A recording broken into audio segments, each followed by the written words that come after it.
We're going to be on the debate stage not just June, July, but then September and October. That's right. And I'm going to give you guys a bit of the inside scoop. After we hit those thresholds, then we're going to start getting aggressive. Because one thing I'll let you all know right now, I do not give a shit about a spot in the Joe Biden administration.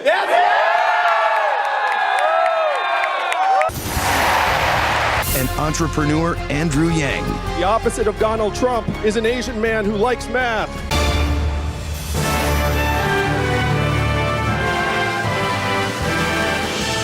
From New York, businessman Andrew Yang.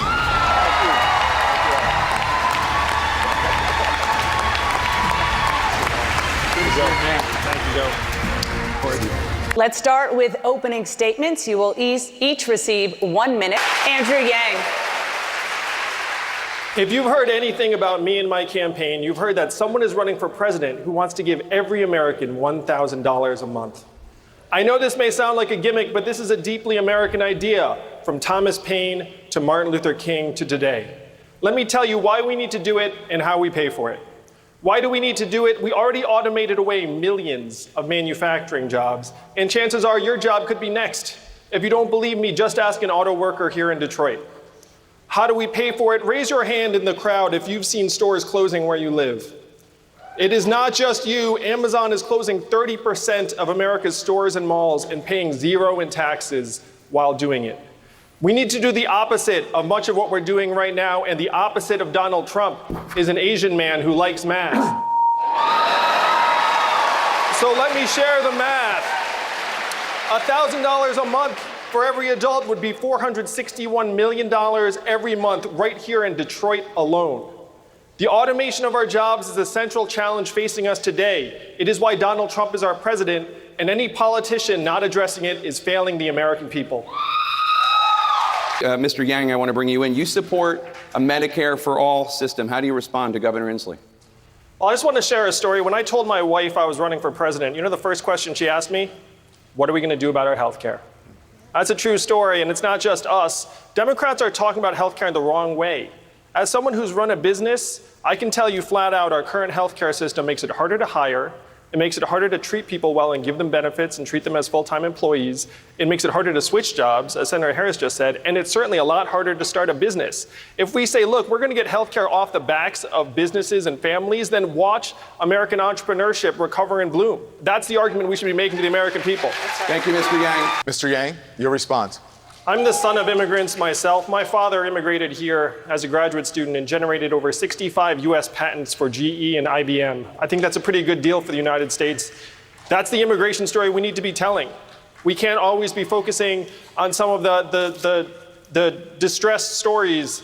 And if you go to a factory here in Michigan, you will not find wall-to-wall immigrants. You will find wall-to-wall robots and machines. Immigrants are being scapegoated for issues they have nothing to do with in our economy.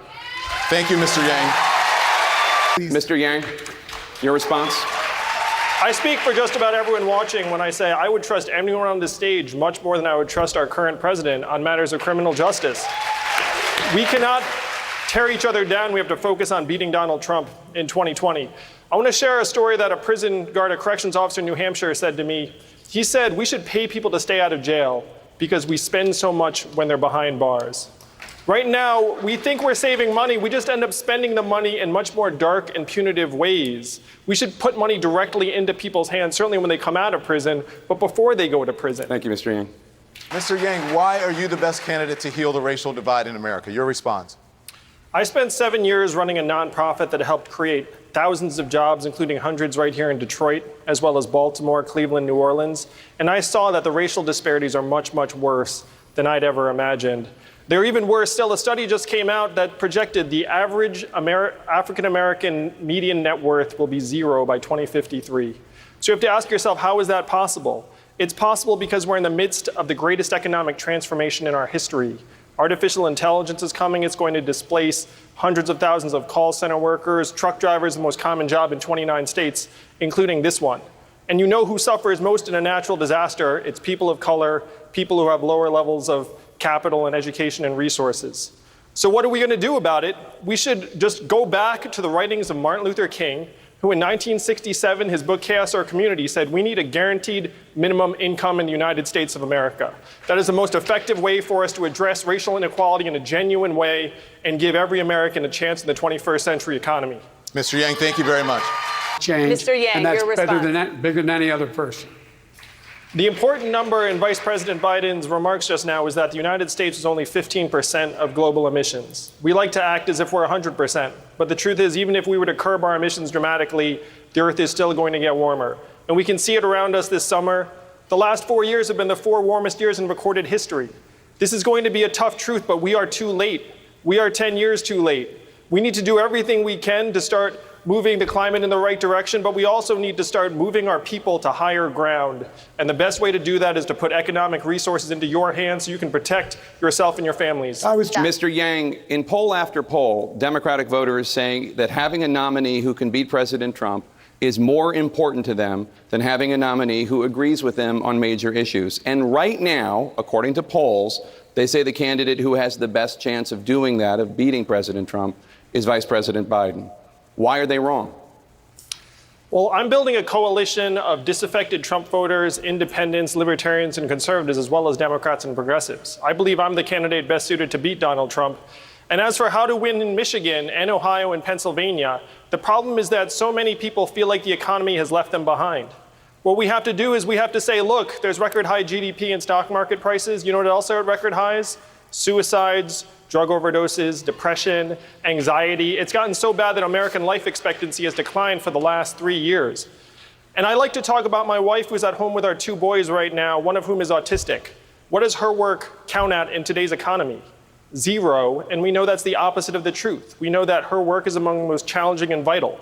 The way we win this election is we redefine economic progress to include all the things that matter to the people in Michigan and all of us, like our own health, our well-being, our mental health, our clean air and clean water, how our kids are doing. If we change the measurements for the 21st century economy to revolve around our own well-being, then we will win this election.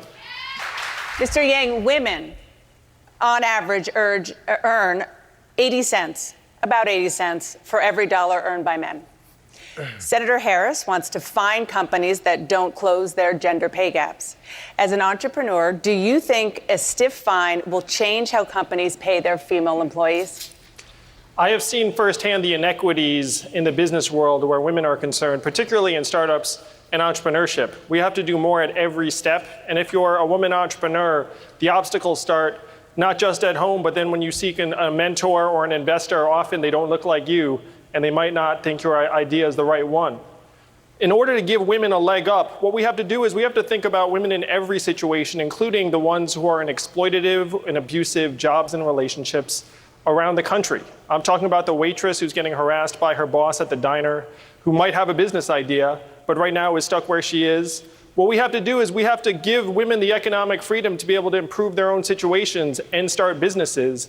And the best way to do this is by putting a dividend of $1,000 a month into their hands. It would be a game changer for women around the country because we know that women do more of the unrecognized and uncompensated work in our society. It will not change unless we change it. And I say that's just what we do. Mr. Yang, Iran has now breached the terms of the 2015 nuclear deal after President Trump withdrew the U.S. from the deal. And that puts Iran closer to building a nuclear weapon, the ability to do so at the very least. You've said if Iran violates the agreement, the U.S. would need to respond, quote, very strongly. So how would a President Yang respond right now? I would move to de-escalate tensions in Iran because they're responding to the fact that we pulled out of this agreement. And it wasn't just us and Iran. There were many other world powers that were part of that multilateral agreement. We'd have to try and re-enter that agreement, renegotiate the timelines because the timelines now don't make as much sense. But I've signed a pledge to end the forever wars. Right now, our strength abroad reflects our strength at home. What's happened, really? We've fallen apart at home, so we elected Donald Trump, and now we have this erratic and unpredictable relationship with even our long-standing partners and allies. What we have to do is we have to start investing those resources to solve the problems right here at home. We've spent trillions of dollars and lost thousands of American lives in conflicts that had unclear benefits. We've been in a constant state of war for 18 years. This is not what the American people want. I would bring the troops home, I would de-escalate tensions with Iran, and I would start investing our resources in our own communities. It is time now for closing statements. You will each receive 1 minute. Mr. Yang. You know what the talking heads couldn't stop talking about after the last debate? It's not the fact that I'm somehow number 4 on this stage in national polling. It was the fact that I wasn't wearing a tie. Instead of talking about automation and our future, including the fact that we automated away 4 million manufacturing jobs, hundreds of thousands right here in Michigan, we're up here with makeup on our faces and our rehearsed attack lines, playing roles in this reality TV show. It's one reason why we elected a reality TV star as our president.